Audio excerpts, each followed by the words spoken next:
Isang mapagpalang araw sa inyong lahat mga kabisnes sa Luzon, Visayas at Mindanao at sa mga kabisnes natin sa Ibayong Dagat.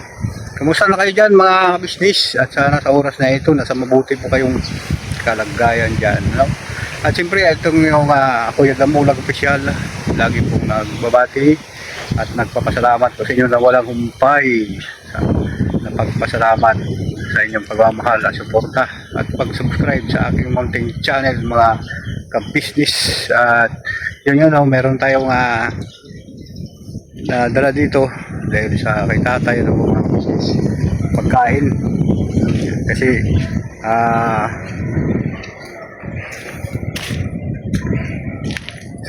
bisitahin natin siya dito ngayon para matingnan natin kung ano ang kanyang kalagayan dito. Oh, may bisita si tatay mga kabisnes, oh.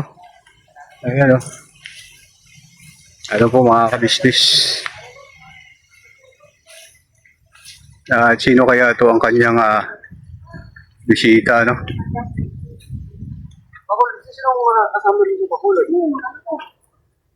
Ayun. Ilan lang anak mo dito? Ay, magandang umaga. Brother, sama na kita dito sa vlog ko. Ay. Ay, tatay, nakahubad po kasi mga bisita. Ha? Ano, maliligo ka dyan? Di kukunin ko yung Kilala mo na? Ha? Anak ko to. Dyan sa ano? Yan ang anak ko. Matagal ko ng kaibigan yan. Kaya, alam na alam niya yan. Nag-ating lalim kasi dito, brother. Lalakay ka dyan? Pambira. Baka. Isa iyo kung gumalayo, di dyan na lang yung Hindi ka na isip. Ganoon? Ingat ka dyan ha. Malalim dyan. Baka. Ayun, Nay. Magaling na talaga sa tatay. Mga business, oh. Grabe talaga. Naglalakad ako, gabunggo ako doon, natipunan ako ng mga paro-paro. Ha? Oh, Paro-paro? Saan? dito. Oh? Grabe ah. Sana Wala na sila. Dumating na ako, nawala na. sila. Baser ko rin yata yung mga paro-paro, mga kabisnes. Joke lang po. Mahal natin yung mga baser nating lahat dyan. Wala tayo naging problema dyan. Mas maganda ngayon kung marami tayong baser dahil sisika tayo. Wala sa dito sila. Ganoon? Ayan. At yun nga po no, mga kabisnes. Mayroon kami Day, may bumunting akong munting dala na kumain ka na? Wala pa. Wala pa talaga mga kabisnes. Ayun, tuwain natin yung pagkain. Nakalimutan ko po mga kabisnes. No? At yun nga. Mayroon pa tayong konting kwentuhan mga kapabi mga kabisnes. Kuhain ko lang yung pagkain ko doon sa nagdala kay tatay. Ano po mga kabisnes. So, saglit lang po mga kabisnes sa aming minamahal. At babalikan ko po kayo mga kabisnes. Kaya nga po ng mga kabisnes ko tayo. Ito yung kanin natin, tsaka wala ko tatay. Marami yan. Oo. Dami ito. So, Sa gabi ito. hanggang gabi na. Mga kabisnes. Sa gabi ito kakaon. Yan. Oo. Dali ka na. Kain ka na doon. At mayroon tayong pag-usap-usapan sa pagtingin kabuhayan natin. Ano ba sabi nung may-ari ng lupa? Palisin na tayo? Hindi ka, wala ka dito sa kapunta. Ha? Sa 15 pa? 15. Kailan? Ano pa na yun? Wala ka. Oo. Oo.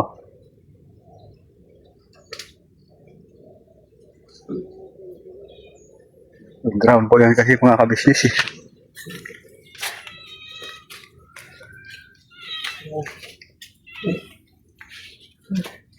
Ayun.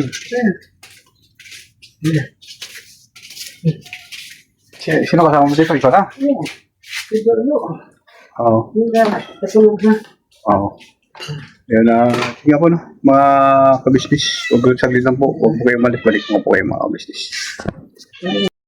Kaya nga po ng mga kabisnes. Ano pa tayo dito? Ha? Ito. Uy. Ano ba yan? Hindi ka mga ganaw. Kawawa talaga mga talaga. Kaya walang tumalin. Uy, tawa. Saan? Anda. Tumakbo ka. Ah. Tay! Ano, laki? Ano yun? Ansin. Yung sawa? Oo, laki. Ibig sabihin yung sawa, ang aso kinagat ng sawa? Laki, yung siguro, bakit? Kobra ang kumagat? Para, Ano, kobra? itong nakita ko ganyan ang nakabaw. Ay, di, kumakabandaga yun. Baka na yun ang kakagat ng aso. Dito galing? Dito galing papunta dito. Sa kwarto? Delikado pala yung dito, Tay. Buti hindi ka nadali ng sawa, ng kobra na yun. Itim na ahas? Oo. Ha? Oo. Itim? Sabi yun. Kaya, Delikado pala tong kwarto mo dito. Kasi, bago simento mo to dito, Kaya po ang kwarto dati mga kabisnes sa lubo. kabungko ko dito. Ah, Ya, tay. Ito po siya mo si ibig sabihin, yung aso natin, nakagat yun. Tano. Oo. Ito. Ano yung mga ako? Iba to. Ako ang maglalagay. Tulungan. Saan pumunta? Dito sa tuwing. Sa tubig pumunta? Ay, tudo. Nandiyan na siguro yan. Kaya wag ka muna mo dyan kasi maraming kahoy na bulok yan eh. Ay, oh.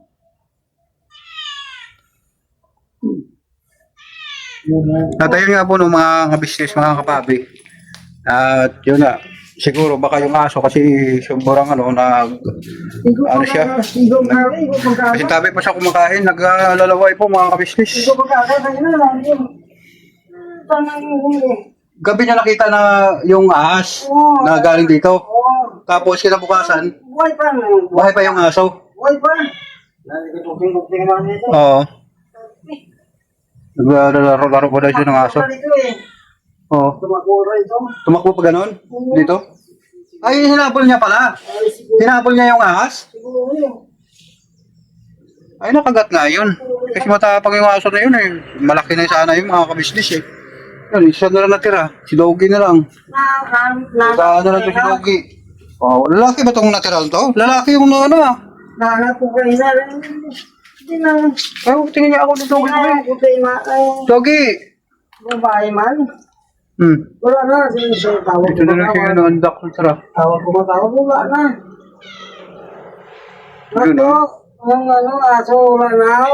Dalawa na lang ang aso natin. Wala na yung kasi ito po mga kabisnes, hindi ko ano to dahil matagal na sa amin to eh. 6 years na. Yan dito lang. Dito lang kita ko pa rin. Nakagat yun ng ahas. Nakagat ng ahas yung aso na yun. Malaki na yung ahas yun. Sige na tayo, kain ka na tayo. Mamaya ka na kakain? Hindi na. Ano to, mabangus to tayo. Sinapawan kong bangus. Hindi na ako nag... Ayun o, apat na hiwa yung mga kabisnes. Sabi ko pinalo ko siya. Siyempre, pinalo siya. Umiyak siya. Wala nga. Dali na ako eh. Hindi na ako. Buti ng talo ako. Hindi, ibig sabihin, umiyak na siya eh. Umiyak siya? Oo. Gumana siya, Oo. ay nakagat yun. Saan siya kung umiyak doon? Kasi hinabol niya yung ahas? Oo. Hindi dating na ako wala mong tao nagpalo eh. Kaya nga eh. Wow, ano mo yung aso? Nakagat na ang ahas yun. Kaya ingat-ingat ka dito tay. Maganda siguro, linisin natin dito paikot. Ay, malinis na kasi dito po mga kabisnes. Nilinis ni Kuya Francis. Ang paligid na to. Kasi dito, anong nakaraan, sobrang talaga yan. Kaya pag nandito si Kuya, lilinisin niya naman ulit yan. Malinis na po kasi dito mga kabisnes eh. Nilinis ni Kuya Francis eh. Oo. Ako nang linis yun. Kaso na nga lang, yun nga po mga kabisnes. Oo. Hindi ako nang aso ko. Ano ba siya na? Ito. Nabo na aso na. Delikado pala yung ahas na yun ah. Babalik pa kaya yun? Saan pumunta doon sa may kangkungan? Diyan, dito galing. Dito to galing sa loob mga kabisnes yung ahas. Eh. Yan natin na Manila din. Yung aso na yan, bago na humabol. Hindi ang aso eh. Ay, inahabol niya pala, papunta doon yung ahas. Oo. Tapos, umiyak. Pagkaka.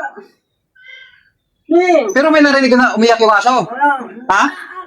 Gumagano? Ay, kinagat nga yun. Kinagat nga yun. Wawa naman yung aso ko. Gising ko. Inampo na nga lang. Ano pa, nakagat Dito pa. na si Dodo. Oo. Ano na to? Ito nga ako. Ganon. Kaya dito muna ako tayo. Kay... Tulong ka dito. Sa ako dito eh. Kabaler! Ayaw palang gulong na kinuha mo? Yes. Dalawa. Oo, namatay nga yung aso namin kasi kinagat na ng ahas. Oo. Ikaw din sa tubig. Nandito na pumunta eh, galing dito sa loob. Buti ka sabi ko, hindi si tatay nakakagat. Diba sa likod at sa unahan mo na gulong, talaga na flat? Ano yun, bro? Yung gulong ko, yung motor ko isa. Oo, oo. Yung sa pamangkin kong army. Oo. Oo. Baga, ilubo ko. Ah, Isa ko motor. Kasi yung ilubog din. oo. Naawa naman ako. Oo. Anak buhay. Ay, ganun. Ito, lalagyan mo ko para may pang... Kanya ngayon, okay na. Huwag mo naman na. Kasi nag-iisitan ko rin siya. Nag-initan pa rin. Umpisan ko. Oo, yan. Ano lang yan, mga nagbubugbog na yan. Pati yung mga ano. Siya rin. Oo. Kaya nga. Bakit ba na inawakan ako? Oo nga. Ganun. Malakas mga orfanada pala yun, oh. Kaya mo lang. Tignan mo, walang anak na. May purpose yan. Oo, wala. Kasi ibang ano. Pero, saan na, ipapabayahin mo rin yan? Oo, pag pumunta kasi na baby eh, hirap ano yung motor niya. Tsaka wala sa time. Si baby pala, sa kanya pala. O pumunta nga rin kanina, ako nagkaroon ako ng pisa. Eh, kapon ako nakabiyahe tsaka ngayon eh. Oo. Ngayon, eh, hanapin niya, 9 days. Oo. Sa 350, magkano yun? Oo. Oo nga. Tapos yung paggawa ko, sabi ko, libre na lang dapat. Bawasan niya rin yung ano. Oo, bawasan niya rin dapat talaga. Ang i-valid niya lang yung kapon tsaka ngayon, tsaka nung nakaraang ano, nung smart so yung umpisa ng bagbak ng ulan. Oo. Mabait naman yung operator mo eh. Mabait naman Ito ito. bunga ngayon. Ha? Building nga ako na ano, timaan yung building. Matama. Hindi man lang binawas kasi May ganun talaga operator, ano? Pero ako ano kasi yun nga po ng mga kapapi. Hati pa sa maintenance. 350 hati pa sa maintenance. 350 hati pa sa maintenance. Kanya lahat motor. Ano lang unit. Yan na, ang hirap ng mga business. Samantala yung motor ko na pinakabiyahe ko, 150 lang. Kaya araw. Pero kasi pag di ka na umiinom eh, nasusunod sa linya. Ay, oo, bagay, tama. Ayun nga po ng mga business. Focus bahay. Oh, Hirap ng buhay ngayon mga business kasi wala tayong kinikita ngayon. kung sa tricycle, di ubra ka ako 6,000 yan. Hindi mo kakayanin. Mataas yung upa. Pera ako kasi nakita niyo na ako ng BBI. Talagang baon rin ako sa utang ko. Para mabigat yung buhay ko dyan. Sa bahay na yan. May kasabihan doon yung ano, ito ba yan bro? Yung ugat ng akasa pag pumasok sa loob ng bahay. Ano ba? Walang katotohanan yan. Ha? Walang katotohanan. Nagkakrak lang yung mga ano, di ba? Oo. Pero yung pamay, Walang katotohanan yan. pero Desperatis lang yan. alam mo, kasi nung may bahay kami sa probinsya, ako namatay sa remat ko. Para sa kanya pala yung cash. Ayun? Yung dalawang akasyang, kasi pumasok rin yung ugat doon sa ano, sa ilalim. Oo. Maganda yung buhay na, nagkaloko-loko na. Oh? Yung airmat ko, sobrang laki. Tampong Air Force, Piraya. Oh? Yung nakita mo yung ano ko doon, puntuan mo na, tatagilid pa yun dyan. Grabe no? Scooter yun. Grabe laki no? Yung mama mo? Oo, kaya triple yung bayad nun eh. Pag sumasakay sa, di ba, panjak-panjak pa. Oo. Triple. Grabe no? Laki pala ng mga 39 lang namatay. 39? 39 years old. Sure. Pero ano yun, yung last na anak niya, 10 pounds. Mga anak na siya, pinagbuhat ka, pero, di ka namin napuntahan sa Borgin ng airport ko. Oh. Kaya parang maganda yan. Oo nga. Hindi, mahinang biyahe natin ngayon. Kaya wag hindi ko nag-ano nga ako para may pera eh. Kasi sabi ng mga kalaban ko dito, nag-vlog lang daw ako para sa views, para makasahod. Kawawa na naman ako, hindi ako nakakasahod. Oo, yung mga bagay na ganun sa ngayon. Sa panahon yun. Wala nang mababa, panty lang mababa. Ay, tatay, bata. Ayun na sa gobyerno, wala. Oo. Sarili sikap. Ito yan. Alin?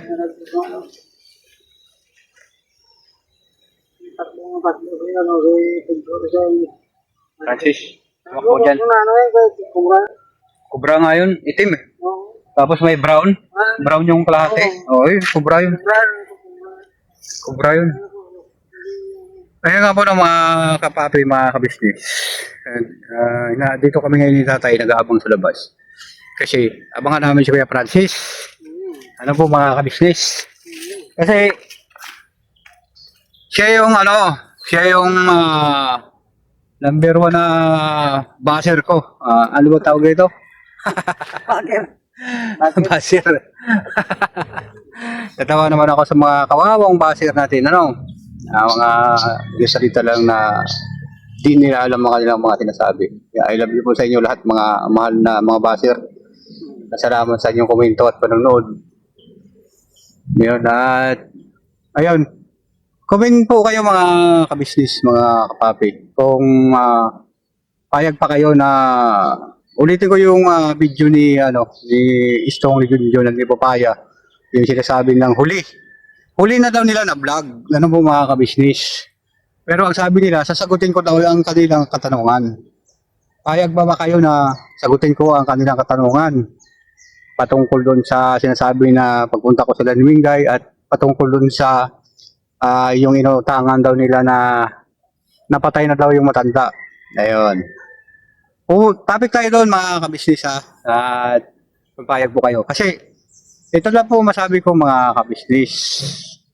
At kung sino ang nagsasabi sa amin ng totoo at kung sino ang gumagawa sa amin ng kwento doon sa matanda o kaya doon sa ina ni tatay at ni nanay na inuutangan namin ng pira. Sinabi ko na doon na umanaw na ang matanda o kaya yung si tatay na aming inutangan. Ayun nga po ng mga kabisnes. Totoo po yun mga kabisnes. Pumanaw na talaga yung inuutangan namin. Pero yung kanyang asawa, si nanay, yun ang buhay. Sa time na yun, yun talaga, pumanaw talaga sa time na yun mga kabisnes. Kaya ang sabi ko sa kanila, namatayan si nanay, namatay kasi yung time na yun yung si tatay, o kaya pumanaw sa madaling salita. Yun ang sinabi sa kanila, hindi sila naniwala kasi hindi daw pagkatiwalaan yung mukha ko sa pagbutan kasi parang durubo daw ako. So yun nga po at ito lang po yung masabi ko mga kapapi, mga business. Mayroon pa sana akong sasabihin kung payag kayo na i-vlog ko pa kung sino ang nagsasabi sa amin na totoo, kung pumanaw na nga yung inutangan namin o hindi. Ngayon pag sinabi, itatanungin ko mismo yung aming inuutangan ng kanyang asawa kung talagang totoo ang sinabi nila na gumagawa na ako ng kwento na hindi daw pumanaw yung inuutangan ko na inutangan namin yon. At yun nga, siguro masama ang loob ni Junjun kasi hindi siya pinautang. Ano po mga kabis, parang gumagawa ko daw ng kwento sa kanya na wala na po yung inuutangan namin. Ngayon, tatanungin ko ngayon si nanay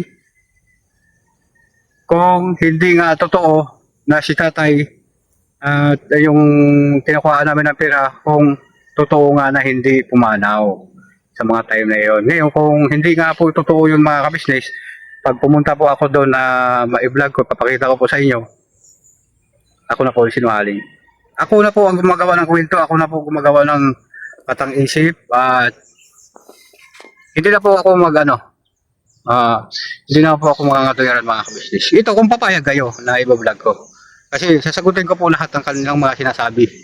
At alam po ng kabuuhan yan, kabisnes namin minamahal. So hanggang dito na lang po, sana maunawaan niyo po ako. Kasi papaliwanag ko sa inyo lahat kung nagsimula ang lahat na ito. At isa-isahin ko po mga kabisnes. At video pag-aralan ko na kaunti, yun, magsimula tayo sa pag-aaral. Ang kanilang kung saan po nagsimula lahat ang mga kaguluhan na ito. Kung sa akin ba talaga gumagawa lang ako ng kwento o hindi. Ano po mga kabisnes. At naungkat po kasi ito mga kabisnes. Dahil ito si Kuya Francis, talagang pinamamukha niya sa akin na ako ang mali. Parang ayaw niya tumigil. Parang hindi siya makamove on. No, ako samantala na ako yung puno-puno ng pagbabas. Hindi ko naman kasi hintayin yung mga ganun mga kabisnes. Kasi opinion nyo nga yan. Isa yan kasi nakasabi ni Kuya eh. Hindi namin sa yung inyong kalooban. At hindi namin, ano yun, bakit ako masasaktan sa mga sinasabi ninyo? Ano? Na ganito ako, kahit sabihin nyo ako, isang traidor. Di ba? Isipin ko na lang yun eh. Ano ba tinraidor ko sa kanila? Sa mga nagbabas, ano bang tinraidor ko sa kanila? Hindi ko naman sila kalala. Di ba?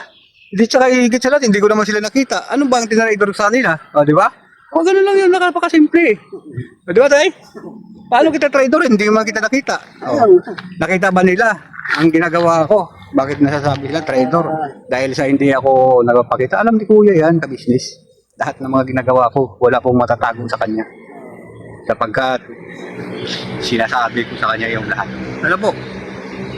Kaya bago sana kayo sabi, tinatanggap ko yan. Walang kasamang tinapay sa akin lahat nasasabi nyo. Pero siyempre, pag-aralan nyo muna sinasabi nyo. Baka mamaya-maya, number 1 kayo na makasalanan. Sa mga baser ko dyan, biro na kayo sa akin, walang problema. Kahit anong sasabihin nyo, tatanggapin ko yan. Basta isipin nyo lang na pagdating ng araw, ang mga sinasabi nyo hindi babalik sa inyo. Di ba? Sabi nyo, tumatawa-tawa lang ako. Alam mo lang ako uiyak. Di ba? Di ba, Tay? Alam mo lang ako uiyak. Ano ka? Tsaka higit sa lahat, hindi ko naman kakilala. Ano ako, bakla? Hindi ako bakla, bro. Mga di ba po mga kabisnes, mga nagko-comment dyan? Hindi ako iyakin na tao, alam ni Kuya kabisnes yan.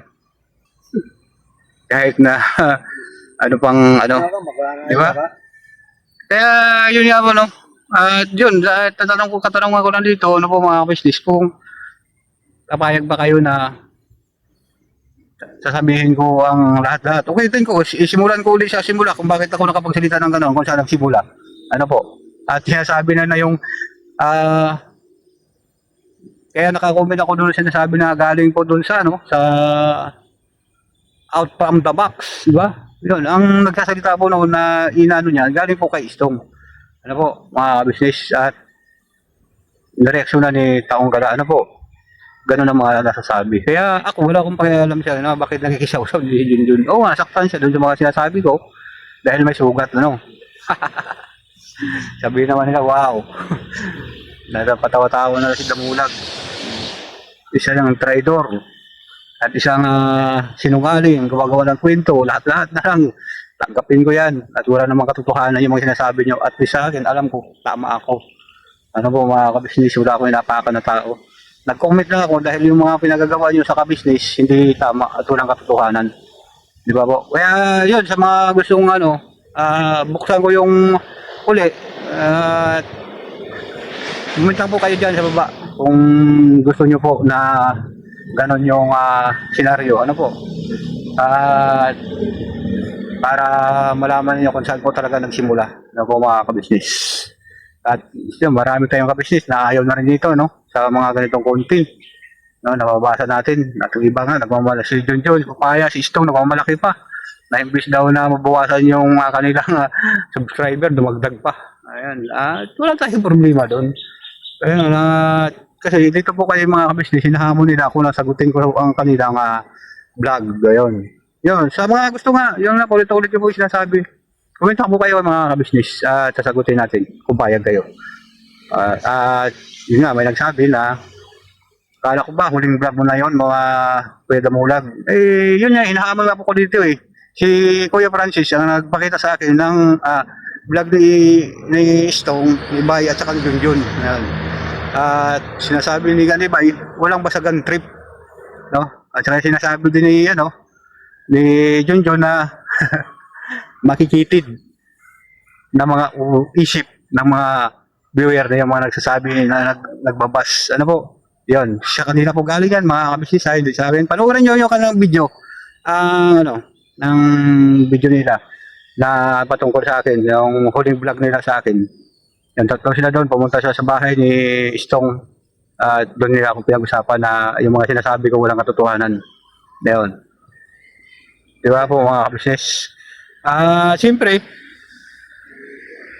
comment na kayo dyan at maraming salamat sa inyong panonood.